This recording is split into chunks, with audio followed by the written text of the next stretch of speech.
"Well, good luck to you, little Paka'a," shouted the men, and they gave a mighty push with their paddles, leaving Paka'a there.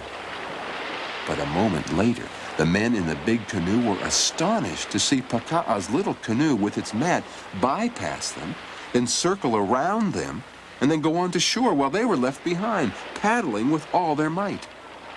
When Paka'a reached shore, he was greeted by his mother and uncle and others who had gathered to stare and wonder at his invention. That evening, his mother said to him, "This is a special day, for now I know that you, my own son, are the one to receive a gift I have long kept."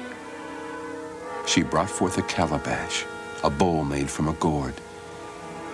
"This has always been in our family, to be saved for that one of us who would show a special need of it.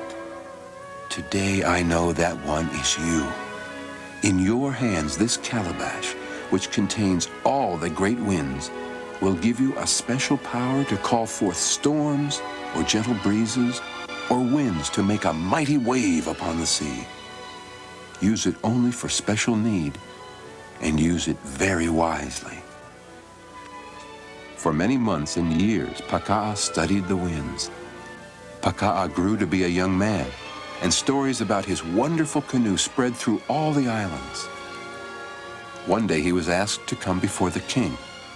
The day Paka'a came before Keawenui, the king of Hawaii, was the most exciting in Paka'a's life. "I understand you know more about the island winds than anyone in my kingdom, and can make canoes which are fast and smooth. Is this true?" "Yes, Your Highness. I have studied the weather, the stars, the ocean currents, and I know where the winds will come and go."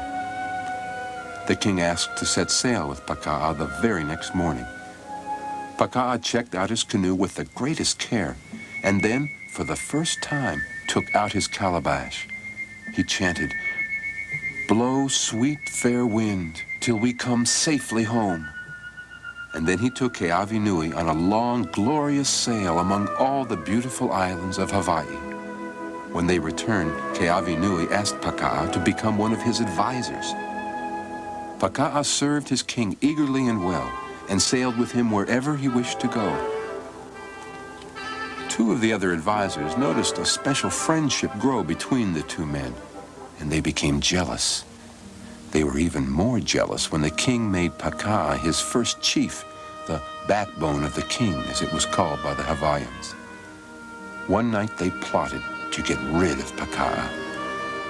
They went to the king and told him that Paka'a had been bragging all over the island about how important he was and how he planned to persuade the king to give him lots of wealth and property.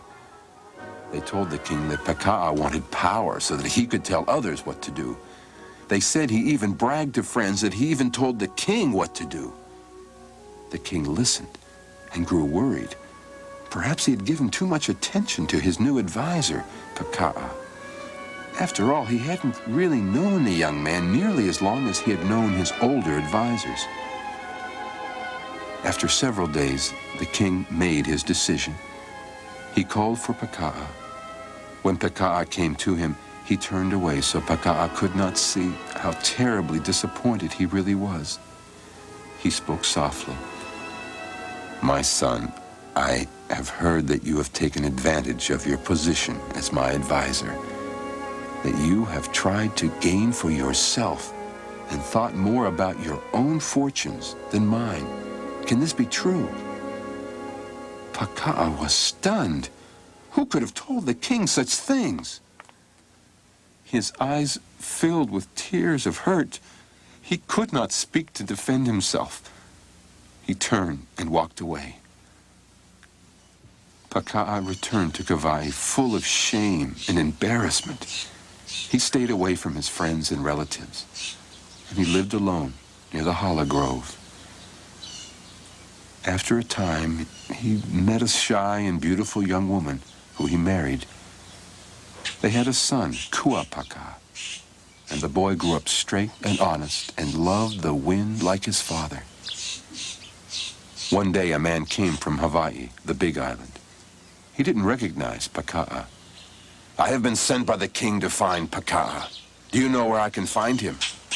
Kua Paka'a almost spoke up and told him, but he felt his father's hand squeeze his shoulder, so he kept quiet. Paka'a asked, "Why does the king want to see him?" "Well, he is very unhappy with his advisors and longs for his faithful servant who served him better than the rest.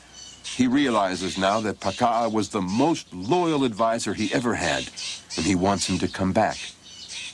Paka'a did not answer right away. And then he said, "I know Paka'a very well. I know he is not yet ready to return to the king. This boy here knows Paka'a too. He will return with you to the Big Island with a special message from him." That night, Paka'a said to his son, "When you meet the king, say this: Paka'a still loves his master, Keavinui. If Keavinui wants Paka'a to come back, he must come and talk with Paka'a where he lives, here on Kauai. He must sail north of Maui, north of Molokai, north of Oahu. Though it is the longest way, it will be the safest." A few days later, Kua Paka'a arrived with a messenger at the Big Island of Hawaii and carefully delivered his message. The king was delighted. "Go back and tell Paka'a that I will leave as soon as we can outfit my canoes." Kua Paka'a returned to his father again and told him what he had heard. "As I was leaving, Father, the advisors were arguing about the route to take. They didn't like the idea of a longer northern route. They thought it would take too much time." "I'm not surprised," said Paka'a, "but the king must make the decision. If he trusts my judgment and believes in my loyalty, he will follow my directions." Unfortunately, the king agreed with his advisors, and they took the shorter route. 3 days later, a message came from Oahu. The king's canoes were seen passing to the south. Paka'a knew then for certain what he must do. He took out his calabash of the winds, and for the first time, he did not call forth a fair wind. "Join and cause a whirlwind. Run across the ocean. Call the winds of La'a, roaring in the mountains, beating in the lowlands. Grow, whirlwind, grow. The storm shall come. Sink the king's canoes, but do not harm the king." On the ocean, the air grew hot and still. The shorebirds which had followed the king's canoes suddenly flew away. "Something is wrong," said the king. "It is too quiet." Then the wind was upon them, coming from all directions. Waves swamped the canoes, turning them upside down, tearing the paddles from the men. Everybody was thrown into the dark, angry water, swallowed up in a black whirlpool. On Kauai, Paka'a chanted, "Gently, gently comes the wind, the rain. The king shivers, for he is wet. O Keavinui, come ashore." When the winds calmed, the king and a few survivors managed to right one canoe and make their way slowly to shore. Paka'a was there to greet Keavinui. He embraced his king. "O Keavinui, the great winds have done this for you, to release you, to free you from those who only thought to get rid of me and gain for themselves. You listened only to them." "You are right, Paka'a. I did you wrong. You were ever true to me, and I realize now that you were indeed my backbone." The king asked Paka'a to return to Hawaii with him. Together, the king and Paka'a, with his wife and son, set sail in Paka'a's canoe and returned to the Big Island. Paka'a's canoe sailed like a gull.